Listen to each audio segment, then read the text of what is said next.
大家好，我是蕾蕾，今天给大家分享个南瓜的好吃做法。首先把南瓜去皮去籽，切成薄片，装盘里，上锅蒸熟。用了10分钟的时间，南瓜已经蒸好了，倒入大碗里，加一大勺白糖，用勺子给它压碎，压得越细越好，这样就行了。感觉不烫手的时候，放入3克的酵母粉，搅拌融化，直到搅到没有颗粒，再加入300克的普通面粉，用筷子搅成棉絮状。没有干粉的时候，我们下手给它揉成面团。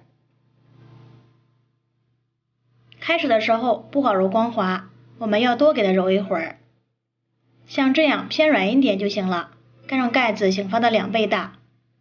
醒好的面团看一下，有好多的蜂窝组织，拿到案板上揉搓排气，给它揉光滑了，再用擀面杖擀薄，整理成长方形，对半切开，再切成长条。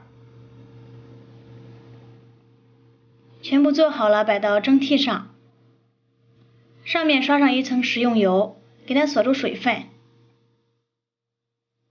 上锅蒸熟，开锅以后蒸15分钟，时间到了再焖2分钟。开始出锅了。哇，看一下，闻着特别香，颜色看着也好看。南瓜这样做，孩子吃着特别有营养，健脾开胃，还助消化。